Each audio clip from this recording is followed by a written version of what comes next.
এখন থেকে আপনার প্রিয় সিরিয়ালগুলো ফ্রিতে দেখুন এক্সক্লুসিভলি শুধুমাত্র সান নেক্সটে। এখনই অ্যাপ ডাউনলোড করুন। কথাটার মানে কি? মানে মেয়েরাই তো ছেলেদেরকে মানুষ করে, তাই না মা?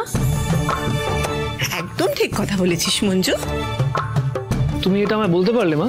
হ্যাঁ, মানে মানে তুমি এটা মানছো যে আমি সত্যি ওই অসামাজিক অসভ্য ছিলাম? আমি সে কথা বলছি না বাবা, না বলছি না, একবারও বলিনি। আমি বলছি যে বিয়ের আগে তুই ভালো ছিলিস, কিন্তু বিয়ের পর এখন খুব খুব খুব বেশি করে ভালো হয়ে গেছিস। হ্যাঁ, মানে বেসিক্যালি আগে আমি মানে কম ভালো ছিলাম, এটাই বলতে চাইছো তো তোমরা?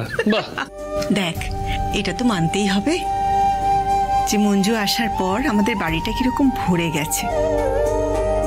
এখন পুরো বাড়িটাকে বাড়ি বলে মনে হচ্ছে। তার আগে কি মনে হতো? কিরকম একটা মরা মরা বাড়ি। এখন আমি মনে প্রাণে বুঝতে পারছি যে এই বাড়িতে মঞ্জুর মতো একটা বউয়ের খুব দরকার ছিল।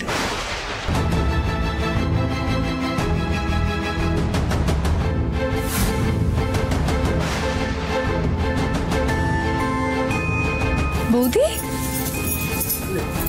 কি গো তুমি ওখানে দাঁড়িয়ে কেন? এইদিকে এসো এসো এসো। না না মঞ্জু, আমি এখানে কি করব? তুমি আছো, মা আছে। অনেক কাজ আছে। আজকে আমরা দুই বউ মিলে ঠাকুরের জোগাড় করব, তারপর মায়ের সাথে বসে আমরা পুজো দেব।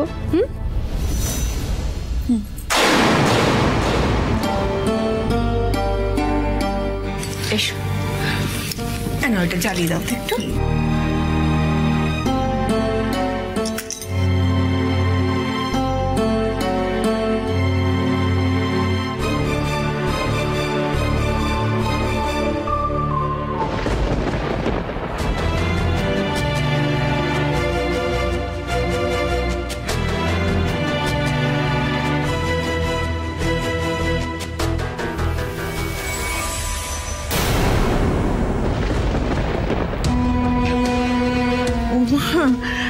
আজকে সূর্য কোন দিকে উঠেছে?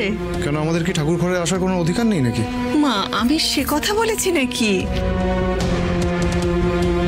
না, আসলে উনি যেটা বলতে চাইছেন উনি পছন্দ করছেন না। আমাদের বোধহয় উনি পছন্দ করেন না। আমরা চলে যাচ্ছি, কোনো অসুবিধা নেই। চলো। না না, শুনুন, আমার কথাটা শুনুন। আপনারা যদি এখানে আসতে চান, পুজো দিতে চান, আমি বাধা দেওয়ার কে? আসলে কথাটা সেটা নয়। দেখুন না, অর্জুন আজকে প্রথম ঠাকুর ঘরে পা দিল, আবার তার সঙ্গে সঙ্গে অভিও এসেছে। আমি খুশি হয়েছি, খুব অবাক হয়েছি, তাই বললাম আর কি। আপনারা সবাই বসুন না। হ্যাঁ হ্যাঁ, বসুন না, আসুন বসুন।